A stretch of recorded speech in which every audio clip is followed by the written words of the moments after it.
So the people watching this don't know specifically about you guys individually. I'm sure they follow you online. So uh, tell me a little bit, Kevin and Ryan. Ryan, you go first as far as your involvement in the Free Britney movement. I know you guys are both very involved specifically. I guess I really identify as an advocate for Free Britney and an advocate for ending conservatorship abuse in general. I worked as a caregiver for people in nursing homes who had advanced Alzheimer's and dementia. And I also worked in a group home with adults with developmental disabilities. So that's really where my history comes in from this. So you're a fan of Britney's music, her history, and so on the one hand, you're a fan, genuine, and on the other hand, you happen to have a background and experience observing conservatorships in other lives and families and dynamics. Is that right? Yeah, absolutely. Yeah, I'm a huge Britney fan, and yeah, I have a lot of experience with working with conservatives. I'm Kevin, and I've been a lifelong Britney fan. I've been a fan of Britney since the beginning of her career. So I, found out about the movement when it blew up last year, and I'm lucky enough to be in LA and have the opportunity to attend all of the rallies in front of the courthouse in LA. And so I've gotten involved in the movement that way. And as of a couple of weeks ago, I created a new Instagram account to further the message, and I've been very honored and lucky to, have been given that platform to keep furthering the message to both Free Britney and conservatorship abuse in general. And that's Free Britney LA, right? That's correct. My account is at Free Britney LA. What was interesting is that we did this interview, as you guys saw, and a lot of other people, with Brian Spears about 6 days ago, and really didn't expect much of it. Honestly, someone who works at the office, one of our producers, has a sister who has a relationship with Brian, and they reached out and said, hey, this court thing's coming up. Do you want to speak with him on the podcast? And sure, why not? And if it's something, then we'll run it. If not, we won't run it. And I wasn't really sure what to expect. It's a much more interesting and detailed conversation than I expected. He had an interesting way about him, even as we were talking and hearing what he was saying. And we put the podcast up, and we had like 100,000 views like that. And then what we ended up doing was getting so many people saying, you really need to speak to some of the real people in the movement of the Free Britney. And I responded and said, okay, who should I speak with? And, a handful of names came up, but over and over again, it was Kevin, and people would send people kept messaging me and putting your handle, and Ryan, and everyone, you got to speak to these guys. You got to speak to these too. So I was like, all right, this has kind of been preordained by the fans out there of the Britney, Free Britney movement. And that is the truth of how we found you guys. And thank you to all the fans who nominated us. I feel incredibly honored. I will say that that the thing you have to realize about that Brian interview is that a lot of people who've been really plugged into this movement for a while, couldn't believe that or they said there's no possible way that you didn't know it was going to blow up. But I can understand how, from your perspective, if you weren't plugged into the movement, how it came as a surprise.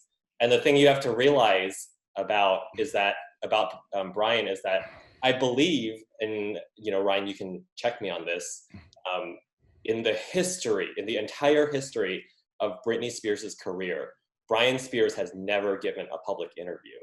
So for this to be his very first one ever, there were a lot of theories about, how it all came together. There was a lot of suspicion about how it came together.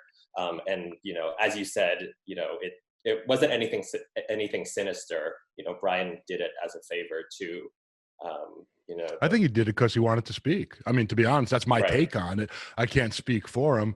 And in fact, he's not, for whatever reasons, I'm not going to overly get into. I can't read minds. It doesn't sound like he's overly happy now that he did it, but that's fine. I mean, we did the interview, it was honest, and we're not exactly communicating at this point, but I don't feel that we've done anything other than we said we were going to do an honest interview. Let him ask the questions. We did not edit anyone in any way, so it is what it is. Gave him every opportunity to speak.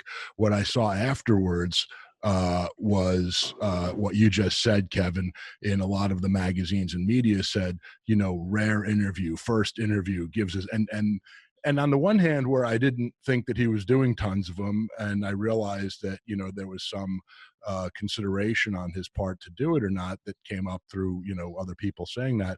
The reality is, I think we did it on a Thursday, the interview last Thursday.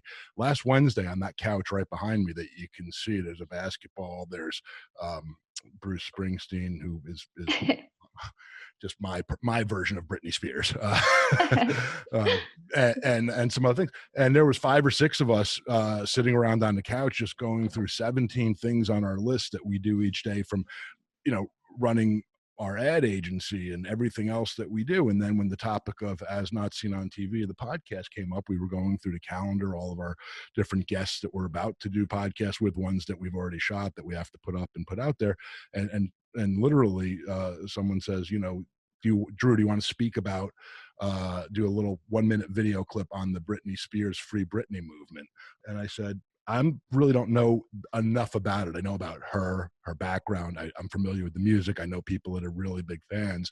I go, I know that she is, you know, the situation and all that, but I don't know that I'm the person to go and talk about that by myself. And then Dana says, well, we could reach out to her brother, Brian, and see if he wants to speak to you.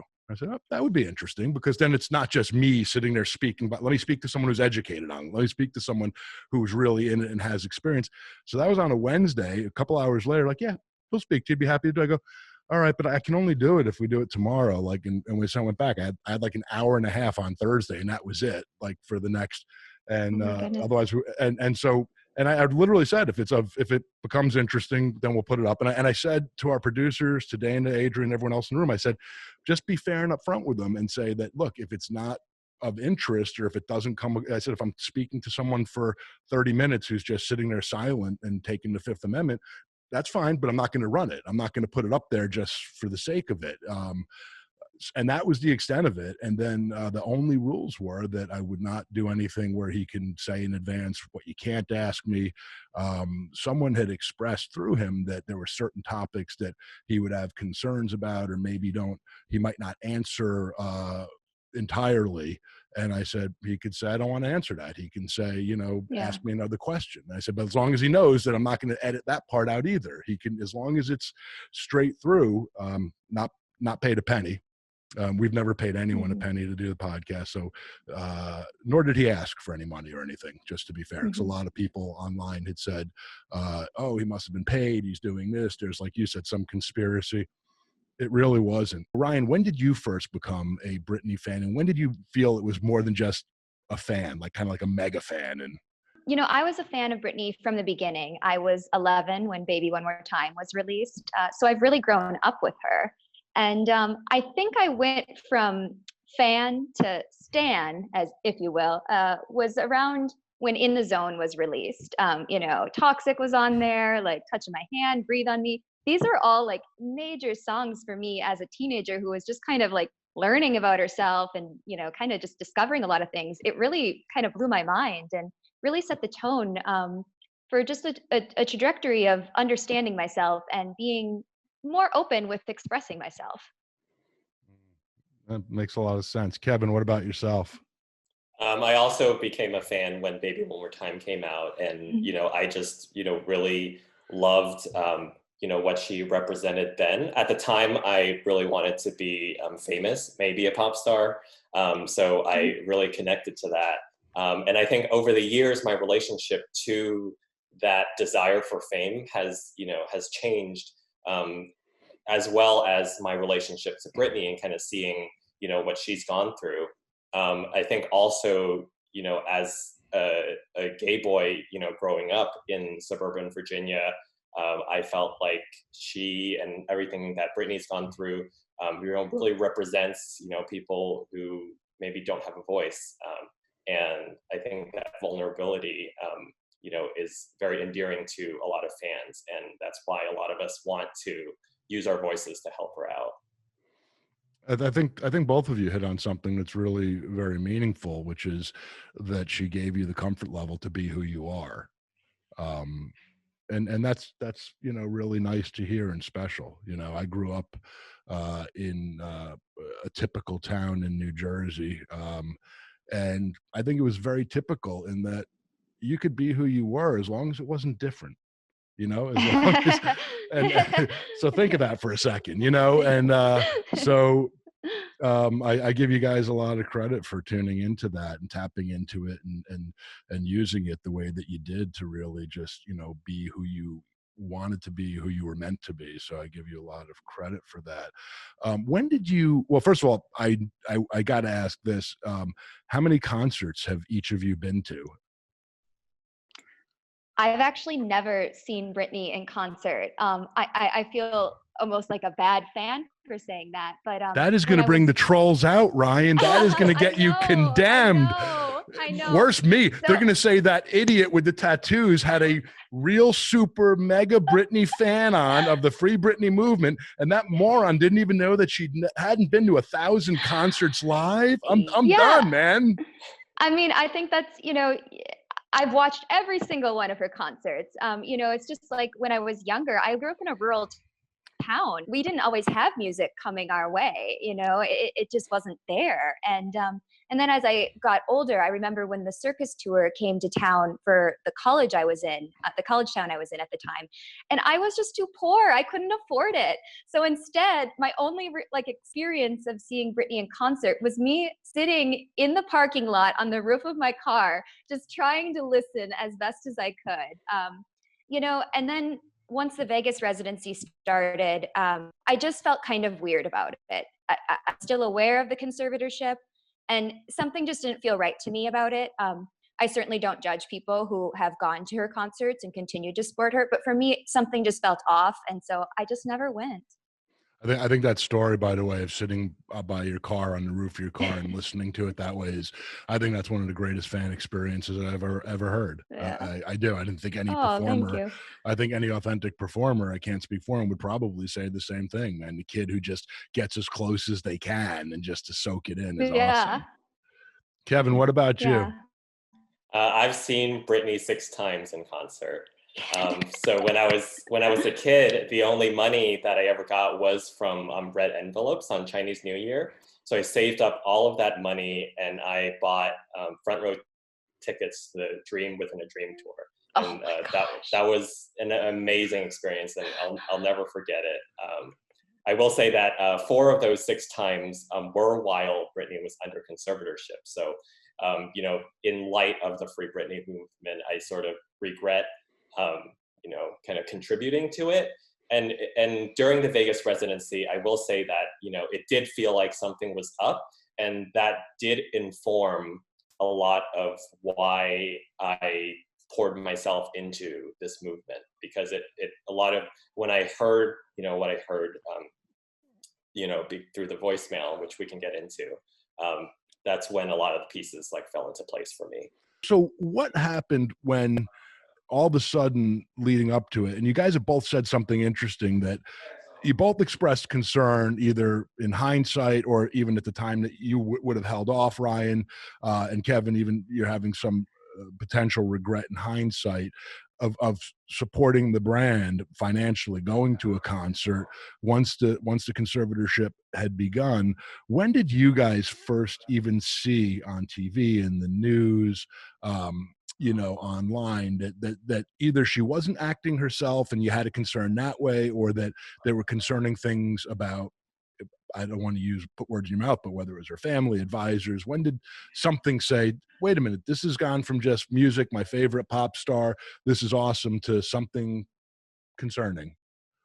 Sure. Well, I've known about the conservatorship since it was put in place in 2008, and uh, even at the time, I didn't fully understand what a conservatorship was to the extent that I do now. But even then, I felt it did strike many fans as odd that her dad, who everyone knows she does not have a good relationship with, was the one kind of taking over control of her life and finances. But still, I do feel a little bit manipulated by the team, in that, you know, they were putting out the narrative that this was good for her, that, you know, getting her career back on track was the right thing to do. And so as a fan, I just, you know, bought into that.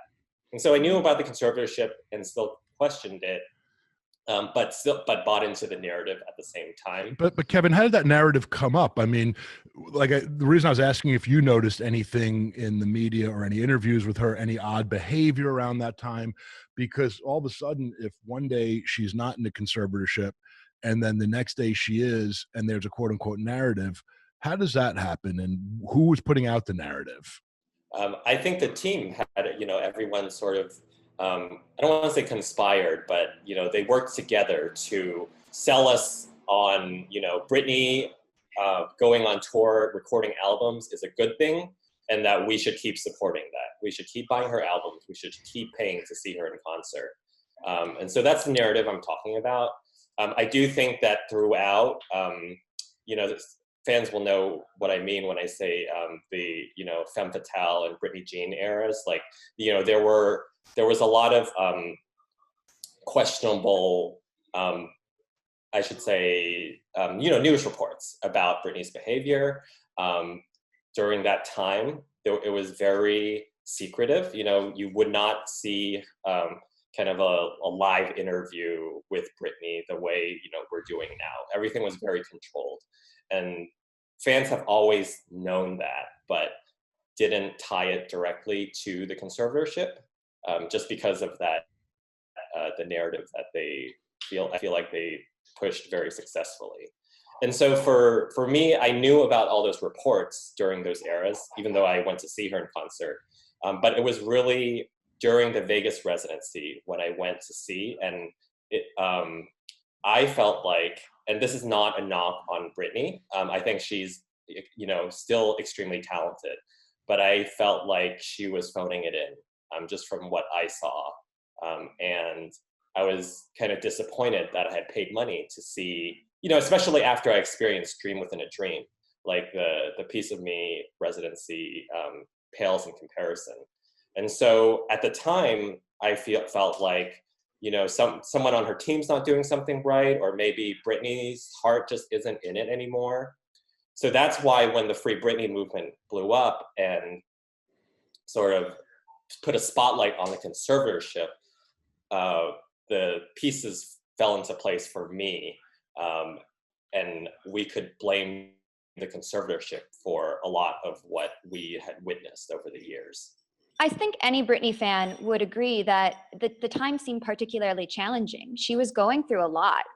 Of all the things that we did know, that was enough to deal with. She had 2 children within a year. She was going through a custody battle. She was going through a divorce. I think anyone would really struggle at that time. So I think everyone was concerned in that aspect. I didn't, as far as how Britney was, I guess I've just been around so many different scenarios and so many different people and clients that nothing really struck out at me as like, oh my goodness, like something's terribly, terribly wrong. It seemed like someone who was struggling and needed natural support. I started getting actively concerned though when they put this conservatorship in, and it was said, this is temporary. This is temporary. This is just to get Britney back on track. And then, she can, once she's back on track, things will go back to normal. That was very much said a lot, even by her team. And then suddenly the conservatorship was permanent, and, oh, this is going to be in place forever. That was very concerning to me. Also, seeing the documentary For the Record, Britney for the Record on MTV, that documentary left me very, very disturbed and unnerved. Like, I was very concerned based on things that Britney herself said in the documentary, such as, people don't really listen to me. I feel like my life is too controlled. These were all direct quotes from Britney, and it raised a lot of red flags for me. Do you think, I'll cut right to it, do you think that she is being held against her will? Do you think that the whole conservatorship was against her will from the outset, and she is almost a prisoner, so to say, in this? I don't know if the term prisoner is appropriate, because there are people in literal prison. But I do think that it's worth being mentioned that a conservatorship is essentially a legal death. She doesn't have the rights that a lot of us do. As far as, I come from the personal opinion that this conservatorship never should have happened. Certainly not a general probate conservatorship. I say that based off of the general probate conservatorships are truly for people who have clear and convincing evidence, such as having advanced dementia, having a severe developmental disability. We don't have to know Britney's, personal medical history to see she doesn't meet those qualifications. Now, whether other options are more appropriate, that's really for her and the people she loves and trusts to decide. But general probate just simply isn't appropriate for somebody who can do all the things she can do.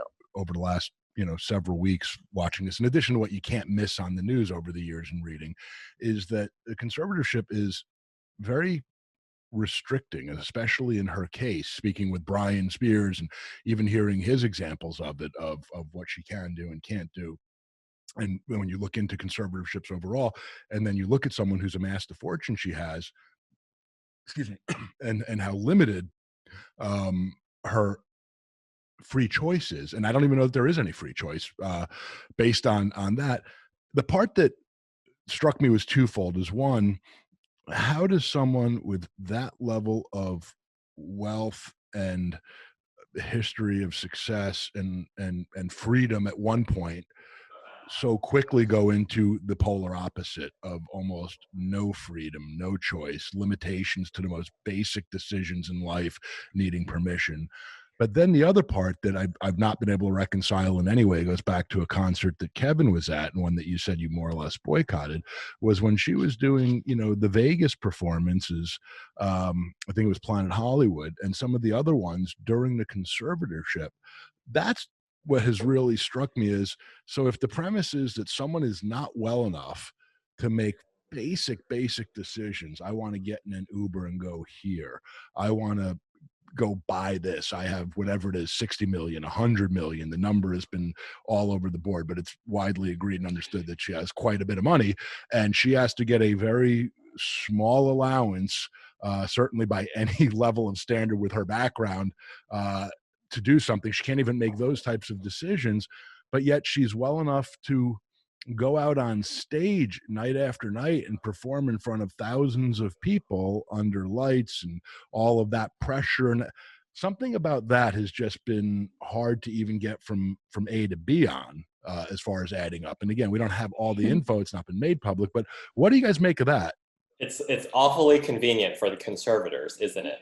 That, Britney is not well enough to need a restrictive conservatorship, but well enough, when she has to make money or when she can make money.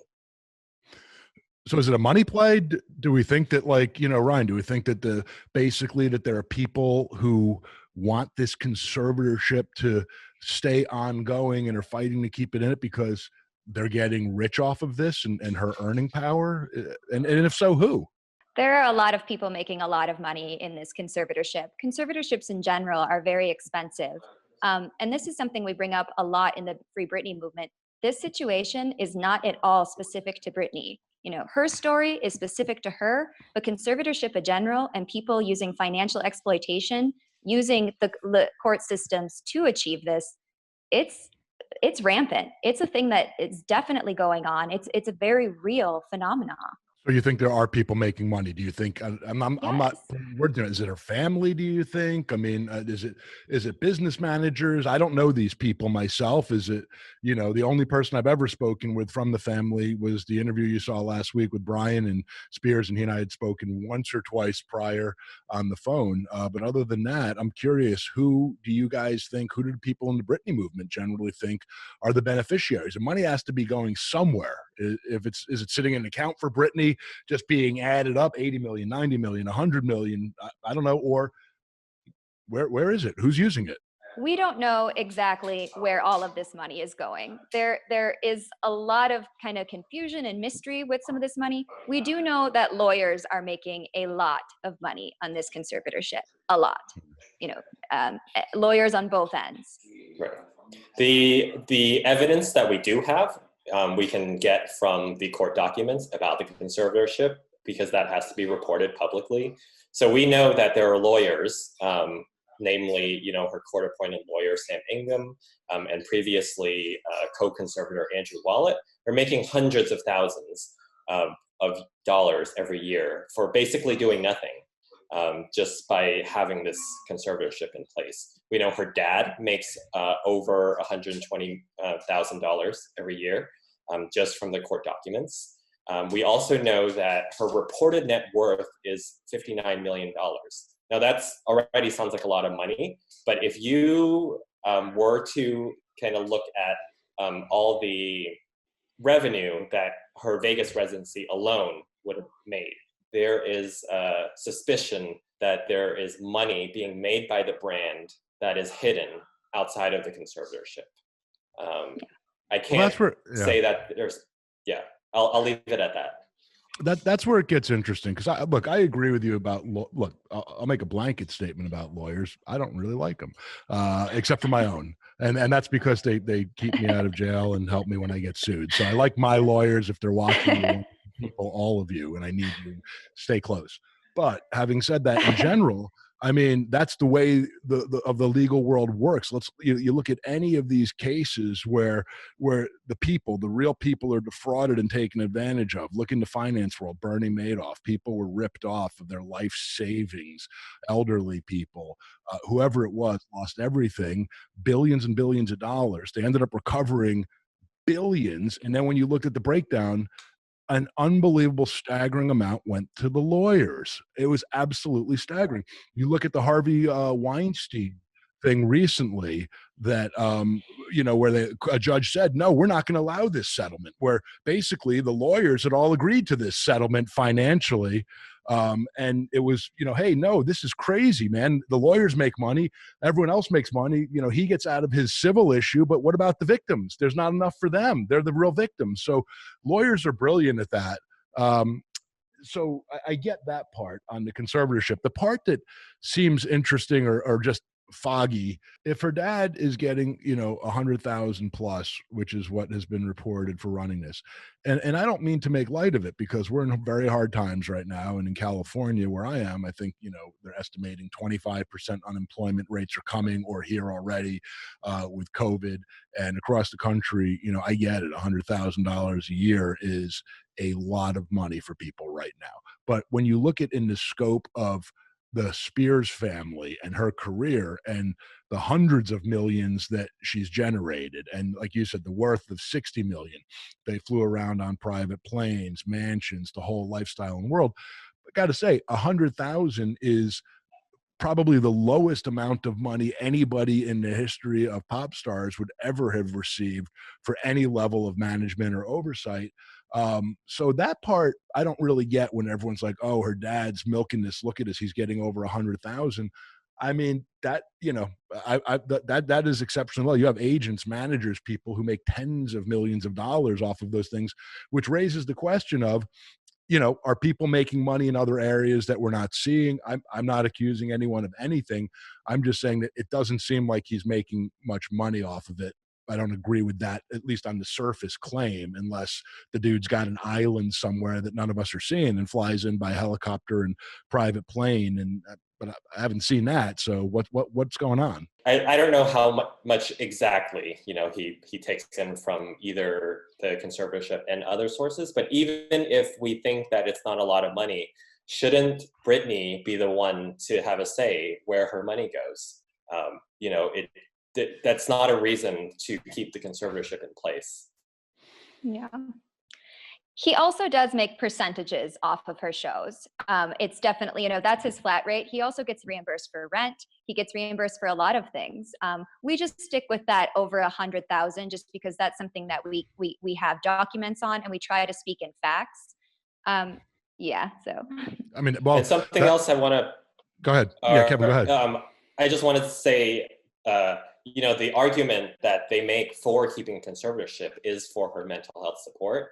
And I just want to reiterate, something that Ryan brought up, is that she can have support. She can have natural support without a conservatorship.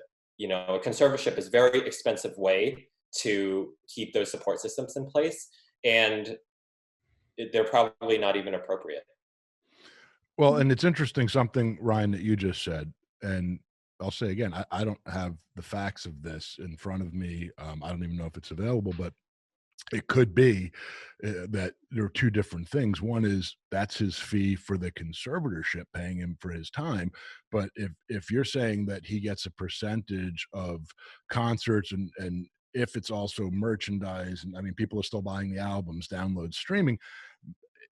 I don't know. Is that, does anyone know? Is there any information? Is that a completely separate business? Is any of that public? But do we know, is he actually tied to the brand separate of the conservatorship part of it? Because that could be a ginormous amount of money, even still to this day. Mhm. I mean, essentially, we do know that he is the sole conservator over her estate. So, regardless of how much money he actually pockets, he has control over all of Britney's finances. He gets the final decision in all of these decisions. And so, we definitely do focus on the money aspect, but just as important is this control aspect. Well, it's interesting that when we're saying that we're about to launch the podcast with Brian Spears, episodes going live at such and such time, or we're going to put it live. And then we started to get emails and messages from people I didn't even know, never met, saying, it'll never go live. Papa Spears will shut you down. Papa Spears will get an injunction. I mean, Yeah. literally, people were coming out of the woodworks guaranteeing, and I would respond and say, we're going live. I'm sitting here right now. It's called First Amendment. Second Amendment, totally different. We're different topics that we covered. But I just said, we're sitting there having a conversation with someone in free will. We're not selling anything. We're not promoting anything. So it's going live. No one's stopping us on that. It's free country. Last I looked, but I was stunned. I mean, we were getting message after message and people bantering themselves back and forth. Oh man, this idiot on that podcast is not seen on TV. He doesn't realize he's going to be getting legal letters from Papa Spears. He's going to shut this thing down. And I mean, the fear, or at least the tone and opinions that people have of this man is that he is rather, one, controlling, and two, quite powerful, at least from what I've been reading, that there seems to be this overarching thing that he can just make things happen no matter what. And so I'm curious why that is. Why do you guys? Because you're kind of speaking of it in that same tone. I mean, he's not exactly someone who comes up and you feel like the fairy dust music and, rockabye baby daddy is not the vibe I'm getting from you or anyone else. Why is that?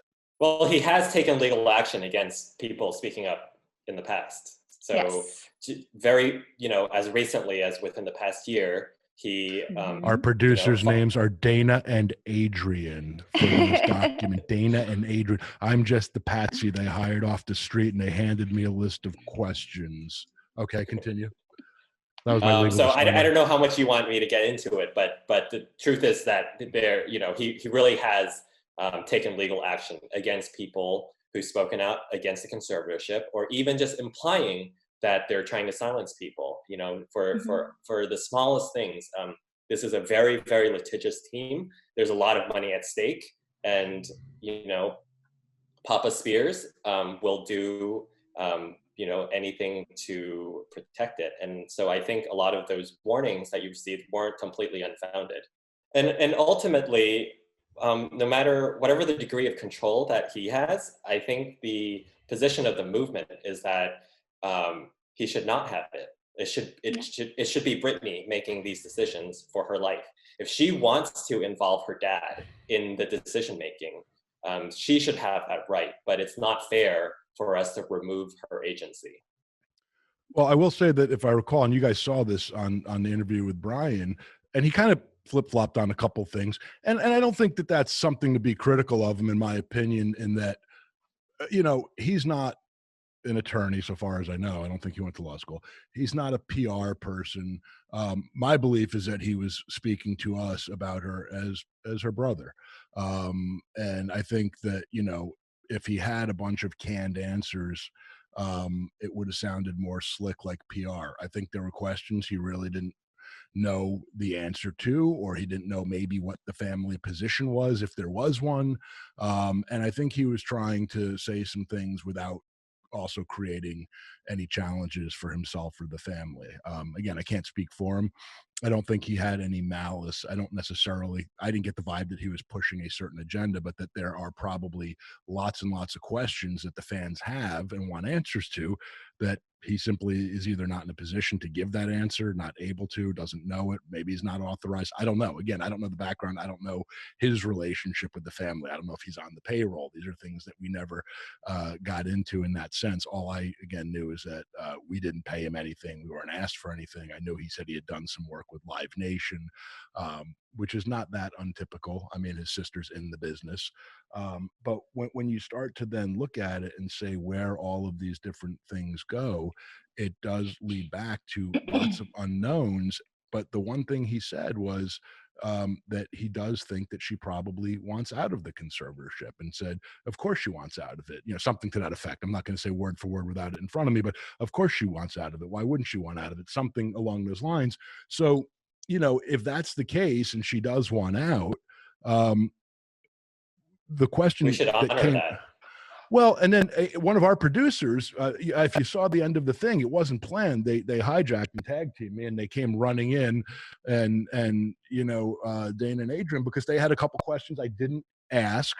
We were running out of time, and and they were like waving at me over there. And then finally they came running in, and Adrian grabs the mic and she goes, "Is Britney in control of her own social media?" And that's what she wanted to ask Brian. And I think where that's an interesting question, and there's no way to know for sure what the answer is if she is in control of it entirely and she's posting, can't she just say, help, hey, let me out of this, and hit post? Or does that, in your mind, make you think that she doesn't have that control or access and can't get a message out to the world? Do you have an opinion on that? Well, we do know that, you know, her posts have to be approved by a team, or at least that was kind of insinuated. So I don't think that that would just be able to slide through. There were reports of when she did the Jonathan Ross show in 2016. She openly talked about the conservatorship and how the conservatorship prevented her from making music she wanted to make. That part was edited out. So it seems that whenever she, you know, does want to talk about it, even in the most, you know, I feel like that's a pretty safe way to talk about it, talking about music. Even that really isn't allowed. When you say that was edited out, and you're familiar with this and I'm not, I'm hearing that for the first time. How do we know that? Is that fact? Is that footage that was edited out exist? Is it on the internet in public, or is that arguably rumor? I'm just asking. It's, you know, okay, so we could say it's just alleged, but several audience members who were there in the live audience commented on how she said the word conservatorship, and they had never heard her even say that word before. And then when they saw it air on TV, that part wasn't there anymore. That's interesting. And Kevin, you had said before something about a voicemail, and you wanted to make sure you touched on that. And even when you said it, I kind of could tell in your tone it was time to cue the music, like the doo doo doo, like there's something's coming there, like cue Scooby Doo music, like when the bad shit's about to happen. So what is it about this voicemail and some other things that you wanted to share? So the voicemail is something that was left by an anonymous paralegal for the Britney's Graham podcasters. So Britney's Graham is a podcast that was run by two comedians, Tess and Babs, and they started it a few years ago as a comedic look on Britney's Instagram account. Just, you know, kind of tongue-in-cheek analysis of her posts. And they received, you know, when Britney stopped posting on social media at the beginning of the year and claimed it was because you know, she pulled out of the domination residency because of her dad's health issues.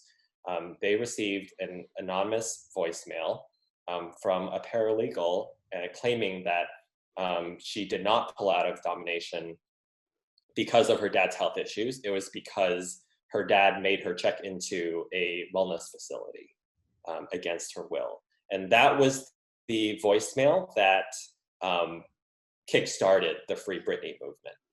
And so I do want to stress that the Free Britney movement, you know, while that was the flashpoint for the movement to, you know, get us to where we are today, that's not necessarily the focus of the movement, because now we know so much more about conservatorship abuse that the movement really is about ending the conservatorship. The voicemail was really just what we needed to realize that things were awry. Was that Yeah. voicemail made public? Does it exist? Is it out there now, or was it out there? Yes, the voicemail is on the Free Britney episode of the Britney's Graham podcast. And have you ever seen it elsewhere on the internet? I'm guessing it's got to be in a bunch of places. It's easy for people to copy things, share it, and Yeah. post it, right? So that's interesting. I wonder if it's been authenticated, if anyone's reached out to the paralegal to see if they were willing to speak. I would imagine that on the other side, the conservatorship would probably perhaps say that it's not a real voicemail, that it wasn't a real paralegal, unless that's how these things typically go. I remember, and I don't remember the year, but I remember where the whole Britney melting down to the rest of the world outside of the mega Britney fans or even the regular Britney fans. And you'll probably can know where I'm going with this because it was front page everywhere. It's still on the internet today. Was where she went to this place and she like walked in and shaved her head, and it was on video. Do you guys remember when that happened, and what went through your guys' mind, and what was happening in the real fans when that was going down? What was your reaction to it? It was a hard time, and it clearly felt like she was going through a hard time. I I can only speak for myself, but I at no point ever felt that Britney was out of control or, completely off the rails or whatever it is people say. It seemed like someone was truly having a hard time. And, as I had mentioned before, there was so much going on in her personal life. I think it's only fair for anyone in that situation to have really kind of broken or lost their way. Add into the fact that she's being chased every day by 50 plus paparazzi. That is an extremely stressful situation. And I also think people's reactions were very enlightening. It tells us a lot on, if a woman shaves her head, that's proof of insanity. That's a little, that's reaching a bit. And just I don't understand why such the reaction was of such judgment rather than like, what can we do to help? How can we support? Yeah, I mean, I will, I'm not going to rewrite history. I'm going to come clean and say I judged her, during that time. I, sort of, piled on. I was worried about her during that time. She obviously was going through a lot, but, there was the part of me, that was a fan of, Baby One More Time Britney and In the Zone Britney, and, wondering, oh, why can't she be more like that? But that was what the team was trying to impose on her as well. And so it's really in hindsight that I realized I was wrong to judge her. And I'm glad you brought it up because a lot of people do connect that incident with the conservatorship. But the conservatorship was not a direct result of her shaving her head, nor should someone shaving their head be justification for this removal of civil rights under any circumstance. Something that Ryan brought up and that you're touching on as well, but Ryan brought up directly about her being a woman and how that made a bigger deal out of it. Because what I've from people who my personal friends who have watched this podcast and have sent me private notes or texts or emails, they had a very similar comment saying, if this was a man or a young man or a boy or whatever, depending on her age at the time, there would never have been a conservatorship. And someone had brought up the example and said, look at Justin Bieber. And they weren't even being critical. And they're saying when he was young, I mean, he started getting tattoos all over his body at a young age. And you see, 15, 16-year-old celebrities all the time who are getting inked up left and right and changing their bodies for life, but nobody is saying or doing anything. You're seeing clear examples of drug use, drug abuse. You're seeing young kids underage, as soon as they have their money, buying Ferraris at the age of 16 and 17, drag racing at dangerous, 150 mile an hour speeds where someone can die. But yet these people have not been put in conservatorships. And this is what someone had brought up to me, and I had not thought of it once until they did. And they said, if she was doing the same things but was not a girl or a woman, there's no way the world would have stood by and said that's okay. It's like, oh, she's a woman, she needs to be cared for, she needs someone to jump in and make the decisions she can't make. And I have to And be Brian honest, Spears himself made the same point in his interview. yeah, he did. He really did. I'm not going to defend that. And to be honest, whether it was clear to everyone or not, in my world, when he did that, I did pause and I did make a couple of different comments about it. And I was trying to give him at least an opportunity to change his words, change his sayings, because look, I live in a house with 5, 6 women at any one time. You know, I have 3 daughters, a wife, we have a nanny, a nurse, and then other people. So it feels like, you know, I joke and say we have 4 bathrooms, and I often have to go outside to pee because, you know, ain't gonna happen. But so, but I said, but, you know, strong-willed, that means there's a constitution. That means it's America. I mean, you know, any people that we've ever hired at this company are all strong-willed. That's what we look for. To your point, Ryan, that was a long way of saying that, and that I do not believe that this would have that level of control. And again, I'm not picking on Bieber. I don't know him personally, but you know, you saw instances of where planes were landing, private planes with weed filling the cabin, and how out of control he was. And in a credit to him, I've seen where he says now, how was I not going to be a wreck? I was a kid. I had unlimited money. I had so many pressures and stresses. And I thought that was great when he said that. And it does, to a degree, break my heart for people like Britney when you look at it, because I've seen, and we all have, you know, grown-ups who become successful and wildly famous when they're in their 30s and 40s. And man, they go off the rails. And if they're lucky, they come back and they say, hey man, it hit me. All this fame overnight, all this money. Thank God I had good people around me, or thank God I made it through rehab where I lived. Yeah, and I think it's worth pointing out that Britney never had any of those things. Like, you know, feel what you want about the decision she made and some of the photos we've seen. She never violent, you know, she didn't we have so many stories of male celebrities being blatantly violent with the press, you know, having all kinds of allegations of abuse, and to not even get into drug use. And that's fine, or you know, that people just kind of frown at it. But with Britney, it's just this, what are we going to do about it? What should be done with her, rather than asking her directly, Yeah. what do you need for help? That's what's particularly concerning, is that there haven't been alternative methods tried. There are certainly more formal ways to provide support for people that don't involve a conservatorship, such as power of attorney, rep payee, supported decision making. These are all ways you can formally support people. There really didn't, to jump directly into a conservatorship, that's inappropriate. It really should be a last effort thing. And Drew, you yourself said she could have 4 assistants to make dinner reservations for her if she wanted to. The key being Yeah. if she wanted to. Yeah, that was from Brian's interview, and he said, you know, she can't even make dinner reservation. I said, well, that seems pretty extreme to have a conservatorship if it's that, you know. I mean, there's something in conservatorships that you always have to honor, and it's called dignity of risk. And it means that we all inherently deserve the right to failure. We deserve the right to make mistakes. We deserve the right to learn from those mistakes. So whether or not Britney Spears needs more assistance, that's really for her to decide, and the people she loves, and more importantly, trusts, to really make that decision. But this conservatorship has not been something she's ever been willing for. You know, that Brian admitted that. It also, we have evidence of her trying to hire lawyers to get out of this. So our stance really is that we are advocates for Britney, and we're about amplifying what Britney wants. And what Britney wants is to get out of this conservatorship. I wanted to make a point, but you said something that we have evidence that she's tried to hire lawyers. What evidence is that you can share?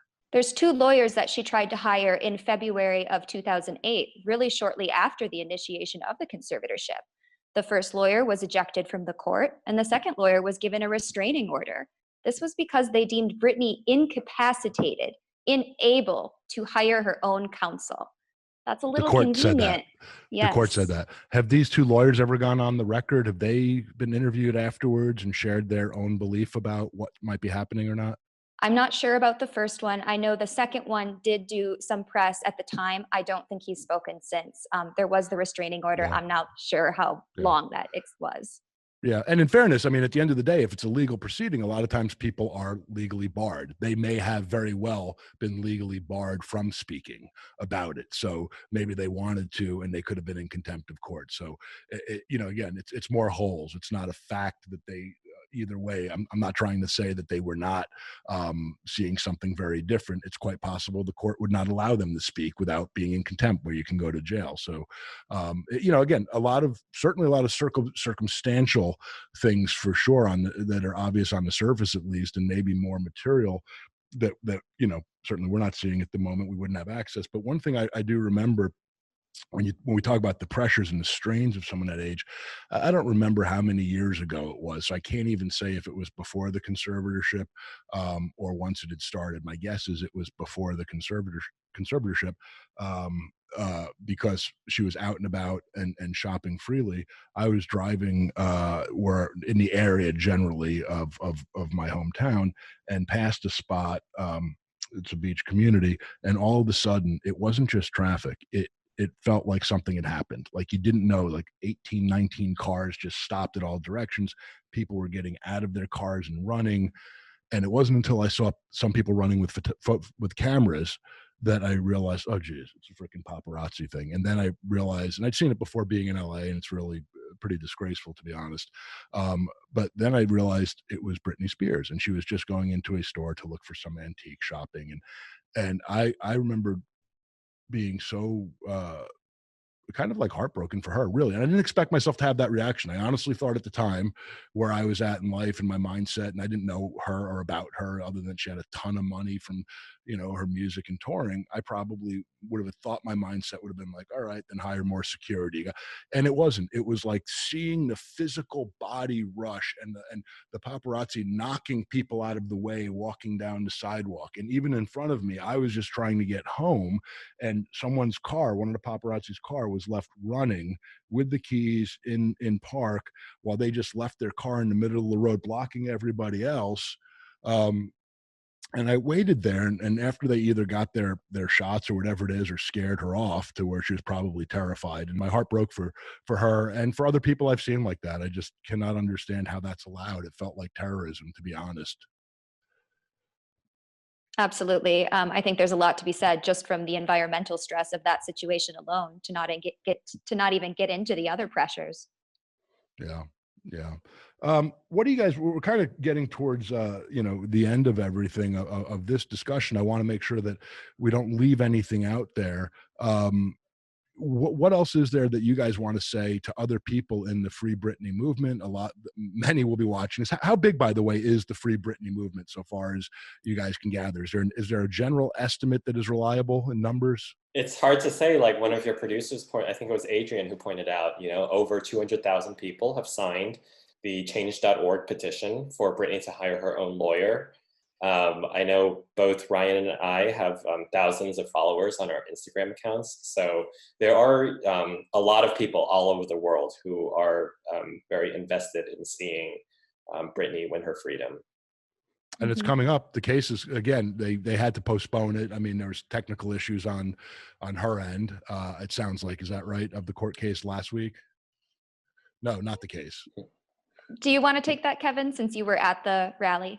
Sure. So the hearing, the court hearing last week was continued because the judge did not get a chance to hear from Britney.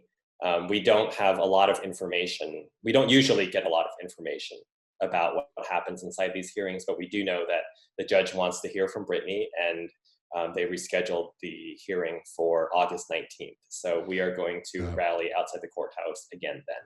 On August 19th. But I had seen online, is this not true that she was having technical issues, that she was going to log in remotely? Is that not true? Because you're shaking your head, no, Ryan, but that's what I had read online at least. So why didn't they hear from her that day? That was the first thing that was said, that there was potentially technical difficulties. And I don't know if this is fact, but it seems more that what's coming forward is that there were people trying to hack into the system to listen to her phone call, and they couldn't get the hackers off of the phone call. And so that's why they just decided, we're not going to do this, and rescheduled. And Kevin, I do remember, I knew you were at the courthouse when we started following up with you because I saw you in some of the news B-roll footage. Did you see any of yourself that day? You're on some of the news footage. Did you see any of that? I did see it. Yes. How many of you guys were out there that day? I would say it was close to 50 people, 50 fans, and there were several film crews as well. So a lot of us out there getting the word out. Any last thing you guys want to say? What are your wishes for Britney in her future? If you had to say anything to her on behalf of her fans, what would you say? Oh my goodness. Just that we love you so much. We fully support you. We're here for you.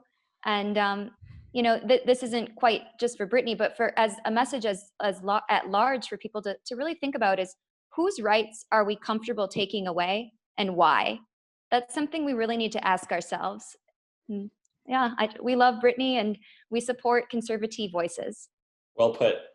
Yeah, Brittany, we love you, we support you, and we want you to live life on your own terms, however that looks. We support, your decisions, no matter what.